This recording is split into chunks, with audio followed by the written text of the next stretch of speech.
The years you're living right now are the most valuable ones you'll ever have. And most people only figure that out when they're gone. That's not dramatic. That's just what happens. Okay, so, real talk. There's this thing that happens to almost everyone somewhere in their mid-20s. You're sitting somewhere, maybe it's a Tuesday, maybe you're doing dishes or waiting for the train, and this thought just kind of arrives, uninvited, like a text from someone you haven't heard from in years. Where did my teenage years go? What did I actually do with all that time?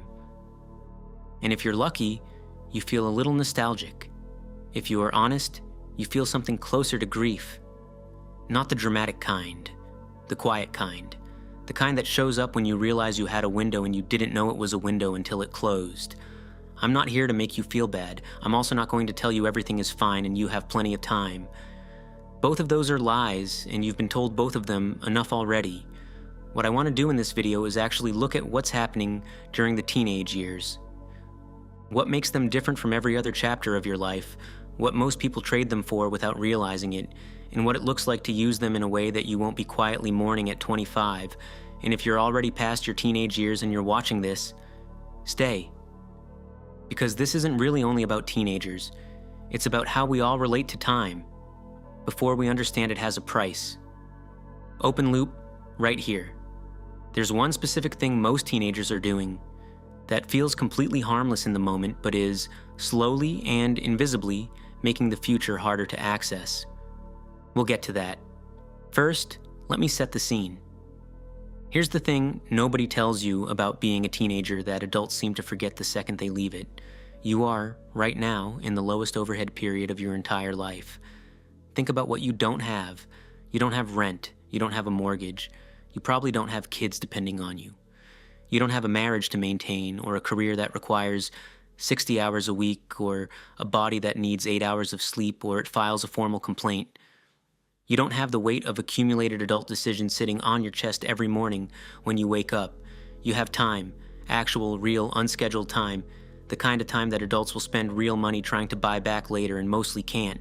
The kind of time that becomes genuinely rare the second you step into adult responsibility, which happens faster than anyone warns you.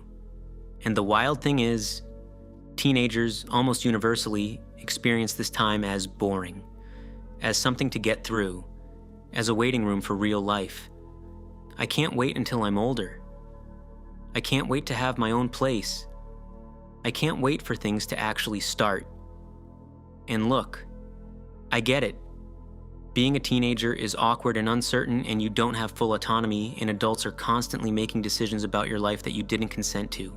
That part is real. But here's what the waiting room mentality costs you. It turns the most resource-rich period of your life into dead time. Time you're not investing in anything because you're convinced the real game hasn't started yet. The real game started, you just didn't get the notification. So here's the trap. And it's a good one, honestly. Because it doesn't feel like a trap at all. It feels like relaxing. Your brain during adolescence is in an almost uniquely sensitive state. It's forming the neural pathways that will determine your habits, your baseline motivation levels, your emotional regulation, and your fundamental relationship with effort. The science on this is pretty clear. The brain is more plastic during adolescence than it will ever be again in adulthood. Which means the habits you form now are not just habits, they're architecture. And what are most teenagers building their days around? The feed, the scroll, the 3-hour YouTube rabbit hole that started because you were bored and ended with you watching a compilation of people falling off trampolines at 1 a.m., the group chat, the Discord, the gaming session that was supposed to be 2 hours and became 6, the Netflix autoplay that just kept going. None of that is evil.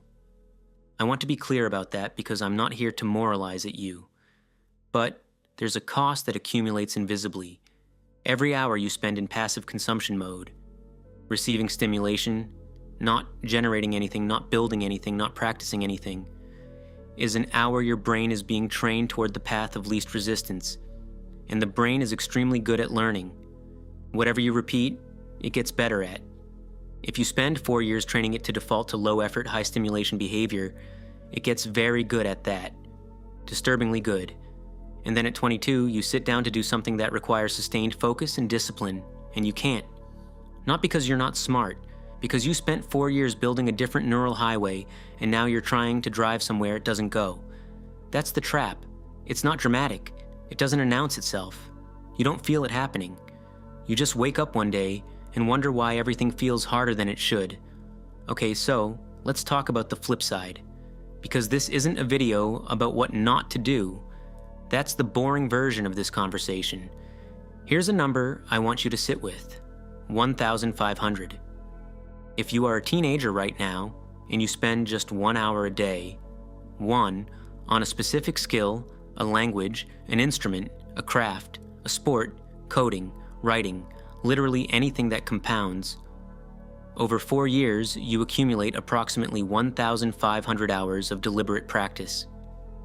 1,500 hours is roughly what researchers have found separates beginners from people who are genuinely, noticeably good at something. It's not the famous 10,000 hours to mastery number. That's for world-class expertise. 1,500 is the number where people look at you and go, wait, you're actually really good at that. Where opportunities start opening. Where the skill becomes part of your identity in a way that shifts how you move through the world. 1 hour a day. That's it. That's a single episode of something. That's the amount of time most people spend on their phone before they even get out of bed. The compounding is what makes this so quietly enormous. A 17-year-old who spends 1 hour a day learning Spanish will be genuinely fluent by 21. A 16-year-old who spends 1 hour a day on music production will be making real, listenable music by 19. A 15-year-old who spends 1 hour a day writing will have a body of work by the time they're applying to college that most adults have never built in their entire lives. And none of that requires being naturally talented. That's the part that gets undersold in every success story you've ever heard, because talent makes for a better narrative than, I just showed up every day for 4 years. But showing up every day for 4 years is actually what happened. The talent story is mostly retroactive mythology. Consistency beats talent, not sometimes, almost always.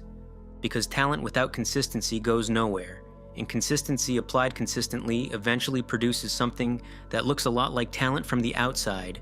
Now here's the thing about habits that nobody tells you when you're young. And this is maybe the most important thing in this video, so I'm going to say it slowly. The habits you build during your teenage years don't just determine what you're good at, they determine who you are. Not permanently, not irreversibly. You can change habits at any age, people do it all the time. But the person you become as a teenager is the default. It's the baseline. It's the version of yourself you'll be reverting to under stress, under pressure, in moments when you're tired and the choice is between the hard thing and the easy thing. If your default, built over years of repetition, is someone who reaches for distraction when things get hard, that's who you'll be in the job interview, in the relationship conflict, in the moment when the project gets difficult and you have to decide whether to push through or give up. If your default is someone who shows up, who does the thing even when it's boring, who can sit with discomfort long enough to come out the other side with something, that version of you will show up in all the same moments. And that version has a genuinely different life. I know that sounds like an after-school special, but I'm telling you, the older you get, the more you understand that most of the significant differences between people's lives aren't explained by intelligence or luck or opportunity. They're explained by what people did with ordinary time when nobody was watching and nothing was urgent. The teenager reading an extra book nobody assigned. The teenager practicing for an extra 20 minutes after everyone else went home. The teenager who got up and went to the gym on a Wednesday morning when they absolutely didn't have to. Those teenagers don't look like they're doing anything special in the moment. They look like regular kids, but they're making deposits into an account that will pay out for decades. And the inverse is also true. The teenager who spent 4 years in the scroll, in the passive, in the waiting, they're making deposits too, just into a different account. Here's where I want to get real with you for a second. I think the reason most teenagers don't take this seriously, even the ones who intellectually understand it, is because the consequences are delayed. Like, significantly delayed. There's no immediate feedback when you waste a day. Nothing bad happens. You feel fine. You had fun, kind of. The scroll was entertaining. The gaming session was enjoyable. And you wake up the next morning and everything looks the same. The problem with delayed consequences is that your brain is extremely bad at accounting for them. We are wired for the immediate. The thing that feels good now versus the thing that pays off in 4 years. Our nervous systems were not designed to weigh those accurately.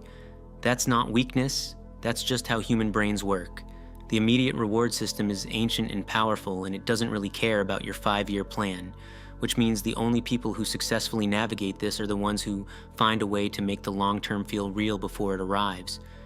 And the way you do that is by connecting your daily actions to an actual vision of what you want your life to look like. Not a vague, I want to be successful vision, a specific one. And what do you want to be doing at 25? What do you want to be capable of? What do you want people to say about you? What do you want to say about yourself? Because here's the quiet truth about wasted time. It's not really about the time, it's about identity. When you spend your teenage years building something, anything, you start to become a person who builds things. That identity travels with you. It shows up in new environments and new challenges, and it says, yeah, I've done hard things before, I can do this. When you spend your teenage years consuming, you become, quietly, a consumer. And that's not a moral judgment. It's just a description of what the habit produces. And when you hit a moment in life that requires you to create something, a career, a relationship, a body of work, a version of yourself you're actually proud of, the consumer identity doesn't have the tools.